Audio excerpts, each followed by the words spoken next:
ગારિયાધાર ખાતે યોજાયેલી સ્થાનિક સ્વરાજની ચૂંટણીમાં ભાજપે ભવ્ય વિજય મેળવ્યો છે। આ જીતને ઉજવવા માટે ભાજપ દ્વારા વિજય યાત્રાનું આયોજન કરવામાં આવ્યું હતું, જેમાં મોટી સંખ્યામાં લોકો ઉત્સાહપૂર્વક જોડાયા હતા। વિજય યાત્રા દરમિયાન શહેરના મુખ્ય માર્ગો પર ભારે જનસમુદાય જોવા મળ્યો હતો। ભાજપના કાર્યકરો અને સમર્થકો દ્વારા ડીજે સાથે ઉજવણી કરવામાં આવી હતી, તેમજ એકાબીજાને મીઠાઈ ખવડાવીને ખુશી વ્યક્ત કરવામાં આવી હતી। સમગ્ર વિસ્તારમાં ઉજવણીનો માહોલ છવાઈ ગયો હતો।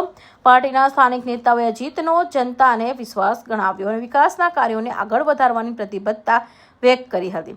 તેઓએ જણાવ્યું હતું કે તે આ વિજયના ગારિયાધારના લોકોની આશાઓ અને અપેક્ષાઓનું પ્રતિબંધ છે।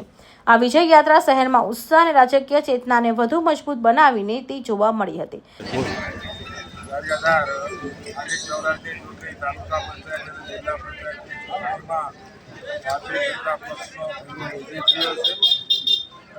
દેશના વડાપ્રધાન નરેન્દ્રભાઈના સુશાંત વહીવટ, ગુજરાતના મુખ્યમંત્રી ભૂપેન્દ્રભાઈ પટેલની વહીવટી કુશળતા અને ભારતીય જનતા પક્ષના તમામ સૈનિકોના બળ ઉપર આ ચૂંટણી અમે જીત્યા છીએ। છેલ્લા 15 વર્ષથી તાલુકા પંચાયત ભારતીય જનતા પક્ષની નહોતી, પણ કાર્યકર્તાના બળ ઉપર અમે 2 જિલ્લા પંચાયત અને તાલુકા પંચાયત જીત્યા છે। તો મારે પહેલા વંદન તો મારા કાર્યકર્તાને કરવું, આપણે કાર્યકર્તા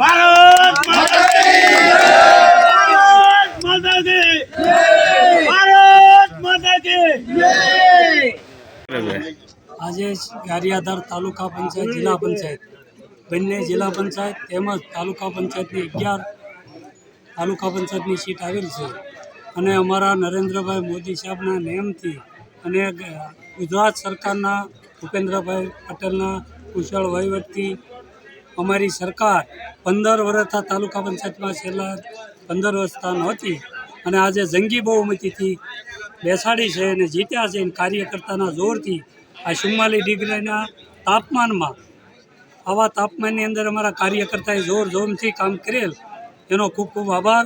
અસ્તુ વંદે માતરમ। ફિરોઝ મલેક, ગારિયાધાર।